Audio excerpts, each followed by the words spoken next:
Okay, hello and welcome back, everybody. We are in chapter 8. This is called discrete transform methods. This is in many ways a chapter that doesn't really exist at all in the current ODE courses that are kind of scattered around the nation. Your generic ODE course doesn't have anything to do with this sort of a chapter. And I think primarily that's because it relies really heavily on linear algebra. We've been relying on linear algebra fairly heavily the whole semester, but in particular, this is the one that you can't really replace in any setting that's non-linear algebraic in nature. So we do have to work on this as it is.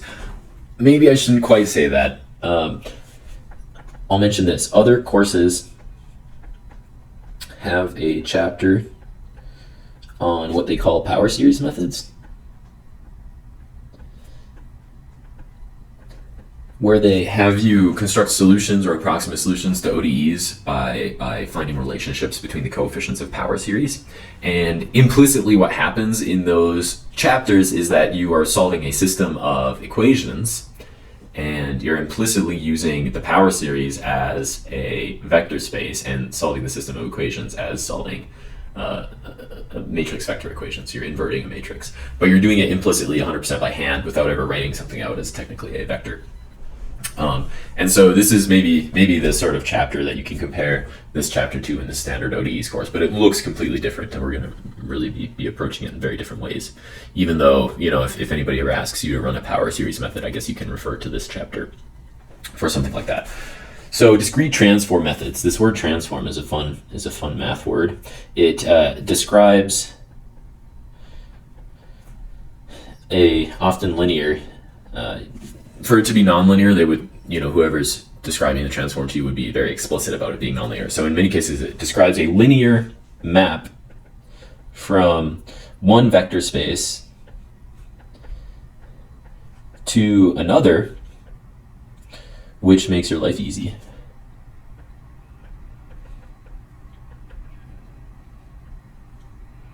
And obviously making your life easy is not well defined in a mathematical sense. I should say it describes a linear and actually invertible map.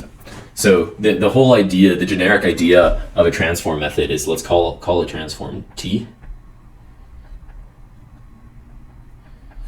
Then the transform method is, okay, we have some equation. We're going to take T and transform the equation, and we're going to get something out of it. We're going to say this maybe hard equation. We're going to transform it, we're going to get an easy equation, which we solve. Solve easy equation. And then we take D inverse of solved easy equation. So you take a transform, and it takes you from a very difficult to solve equation into a space where the equation is much easier to solve. Then you go ahead and say, okay, I'm going to solve it, and then I'm going to invert my transform. So that's why it needs to be invertible, certainly, but it really does need to be linear for us to kind of satisfy these nice properties as well. So we have a linear map from one vector space to another, and in the new vector space, it turns out our equations get easier. And so we can solve them there, and then we invert, we take the inverse transform. And then in this chapter, I use the term discrete. And what do I mean by it's a discrete transform rather than continuous? Well, what I mean by this is that the vector space I map into, not the vector space I come from, but the one I map into is separable. And technically they both are separable in both directions, but it's separable in the sense that I consider the space I map into as a sequence, i.e. A discrete sequence. Or like a vector where each element is itself. I'm not considering a function which has a continuous input. Rather, I'm considering a sequence which has a discrete input. The natural numbers are the input to the sequence. So primarily what we're going to be looking at is what I'm calling a power series transform, and then as well the Fourier series transform. Or I guess I'm just calling it a power transform. So let's jump down here, and we're going to recall that we're jumping back way back to the kind of the first part of the book where we described how vector spaces could be much more general than just the ones that we encountered in linear algebra. And in fact, the power series, which represents analytic functions centered at a point, the power series itself can be thought of as a vector space. So the space of analytic functions is a vector space where all of the coefficients of my power series are the entries of the vector.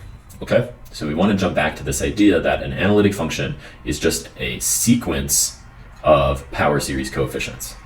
So I'm thinking about my functions as sequences of power series coefficients, where now my basis elements have been understood to be the monomials centered at wherever I've centered my power series. So E sub n, which I'm calling the basis, or rather the vector with the nth entry as a 1 and the rest are all zeros, is my nth monomial.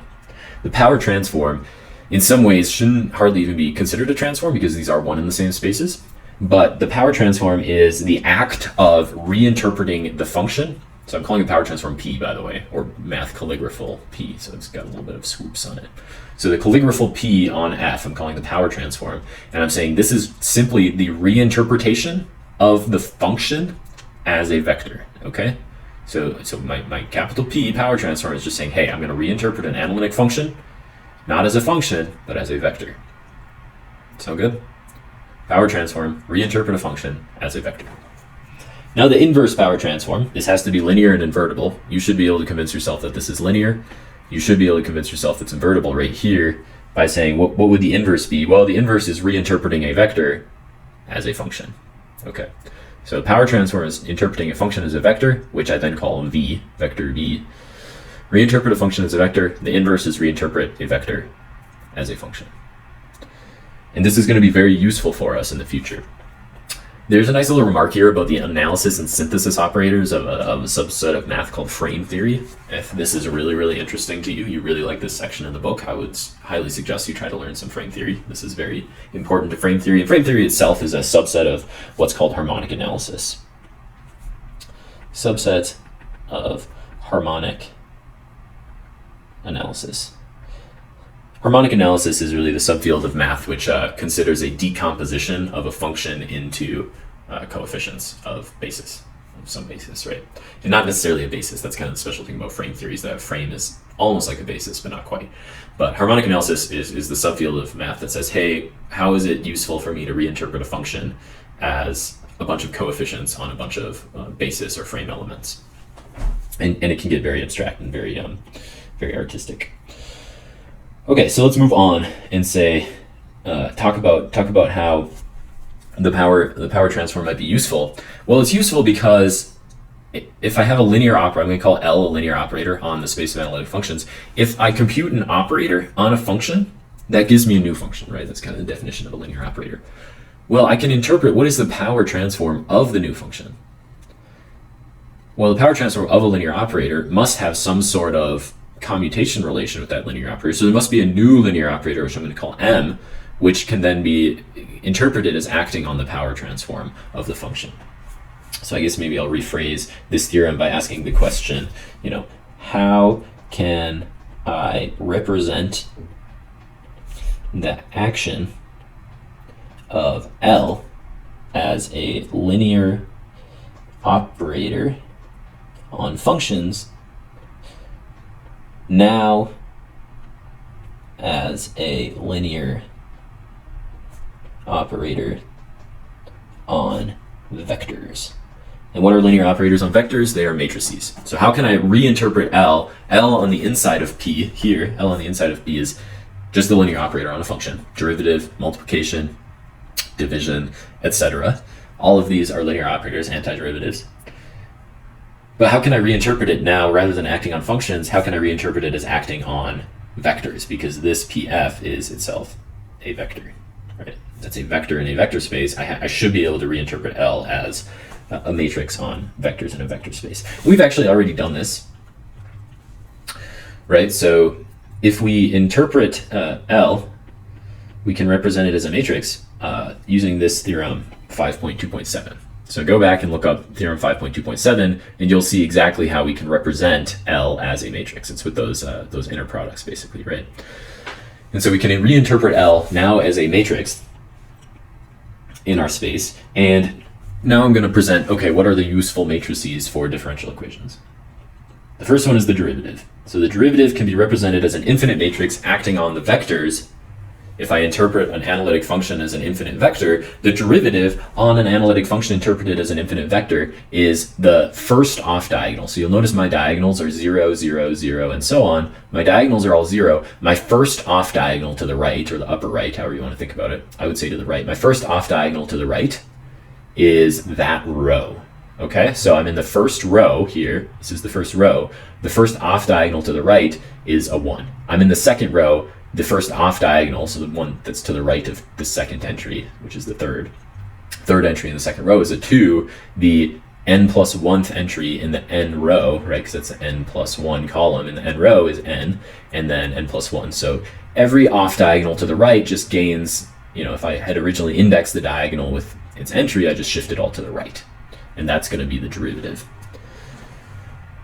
Let's look at a really quick example of this so you can actually believe me. Consider the function f of x, which is e to the x, which is the sum of 1 over n factorial, x minus 0 to the n. And then interpreted, power transform of f, interpreted as a vector. This is the vector 1, 1, 1 half, 1 sixth, dot, dot, dot. I'm going to consider the matrix D, which is the derivative matrix, on this vector. 1, 1, 1 half, 1 sixth, dot, dot, dot. If I compute the action, I get 1 times 0. I get 1 times 1, 1 half times 0, and so on. My image will be, I add all those up, right? I get 1 here. If I add up the second row, the first term that interacts is that, so I get a 1. My third row, the first term that interacts is dot, dot, dot. There's a 3 here, right? 3 times 1 sixth is 1 half. My fourth row, I would have a 4 there, times 1 over 24, and I get 1 sixth. Dot, dot, dot. What do we end up with here? This is exactly the same vector as I started with. Hence, what is the derivative of e to the x? Hence, d e to the x, I should say power transform e to the x, is exactly the power transform of e to the x, or rather that the derivative of e to the x is e to the x. So there's, a nice little verification. Yeah, we can do derivatives like this. You already kind of did do this with the Fourier series way back when you took it of sine of 2x, I believe, or sine of 2 theta. So you already saw this in action, but this is the way that we do it with the power transform now rather than the Fourier series. So the power transform, that is our derivative matrix, and we can interpret multiplication. In this case, I'm saying let's just multiply it by the power series monomials, I guess you would say that. So we're going to multiply any function by the center of my power series. So if I take f of t, and that is a power series, a sub n, t minus t naught to the n, you can imagine if I had multiplied that by t minus t naught, what do I end up with? Well, I have a n, but then I increase the power by 1. So now I have n plus 1. Or, if I want to reinterpret that, I can reindex and gain a n minus 1 here, t minus t naught. And what would it mean to shift my vector? Remember, a sub n is the elements of my vector. What does it mean to shift a vector down by 1? I went from n to n minus 1. Shifting a vector down by 1 is precisely the matrix which has its first lower diagonal entry as a 1, and everything else is still a 0. So this matrix corresponds to multiplying by t minus t naught. I use the capital N to refer to multiplying, and the subscript t minus t naught. So this is the matrix which corresponds to multiplying m by t minus t naught. Something really interesting happens then. I can talk about multiplying by any function. Multiplying m by any function g, and it looks really ugly, right? It's not exactly a pretty function or a pretty matrix, but what we can kind of think about is, okay, that's the first Taylor series coefficient, that's the second Taylor series coefficient, third Taylor series coefficient. And so all I'm really recovering here is exactly the Taylor series vector shifted by 1, Taylor series vector shifted by 2. which makes perfect sense from what, how would we define G? Well, it's each of its Taylor series, and then they get shifted because that's how this is m sub t minus t naught to the nth power, right? So the matrix to the nth power I've multiplied by t minus t naught n times, which means I'm shifting each Taylor series by n pieces every time I gain a new entry, right? Or I should say that's really these diagonals, but they're getting shifted down by one every time I have a new Taylor series entry. And so that makes perfect sense as well, even though it's a little bit ugly, but we just kind of have to get used to it as the matrix, which represents these. And there's a really nice little thing that happens here, and that's that either we can calculate this matrix directly by the theorem that I was referring to earlier, I guess, theorem 5.2.7, you can see in the middle of the screen. So I can either calculate it directly, or, like I was just kind of referring to, you can go back to, we know how to calculate matrix functions. So if I calculate the matrix function of g sub t0, I'm going to call g sub t0, my original function is shifted over to t0. If I calculate the matrix function of g sub t0 on now the matrix that I originally constructed just for multiplication by t minus t naught, I can actually recover the matrix that I had above, which is kind of a little fun fact. And actually your first exercise gets to a really crazy fun fact about really composition of functions, composition of analytic functions. So look forward to that exercise, even though it doesn't have too much to do with ODEs in its regular nature. But anyway, so I just want to get used to these because linear ODEs consist of two things. They consist of derivatives d, so there's our D matrix, and they consist of multiplying by functions m sub gt. So once we have that derivative right there, and we have this matrix right here, we know how to represent any linear ODE using the power transform, or really in our space. So that's where we're headed right here. Proposition 8.1.9. Suppose I have a linear ODE in one dimension. So this is our classic linear ODE in one dimension. It's equal to some function on the right hand side. I have my unknown y there, and I'm taking j derivatives of y, and I'm multiplying by m sub j. Then in fact, the linear operator, which represents this in my power transform space, must be just multiplying by m sub j of t, which is capital M, the multiplication matrix, and j derivatives, which is d to the j.